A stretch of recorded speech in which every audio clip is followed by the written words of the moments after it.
আপনারা সকলেই জানেন যে একটা ঘটনার প্রেক্ষিতে এখানে রশ্মি ফাইবার মিলে যে ঘটনার উৎপত্তি সেটার খবর পেয়ে আমাদের সংশ্লিষ্ট থানার অফিসার ইনচার্জ মহোদয় উনি নিজে এখানে আসেন এবং পরিস্থিতি আমাদের সকলকে অবহিত করেন।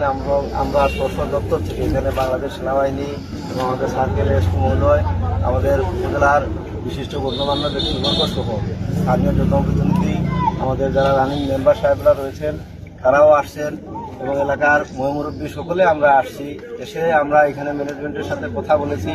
তারা আপনারা নিশ্চয়ই শুনেছেন, প্রকাশ্যে তারা আমাদের সকলকে আশ্বস্ত করেছেন যে কর্মী তাদের নিহত হয়েছে সেটা তাদের পলিসি অনুযায়ী তারা সর্বোচ্চ ক্ষতিপূরণের ব্যবস্থা করবেন এবং ঘটনার পারিপার্শ্বিক যে অবস্থাটা ঘটেছে সেই ব্যাপারেও আমরা আমাদের ঊর্ধ্বতন কর্তৃপক্ষকে অবহিত করেছি।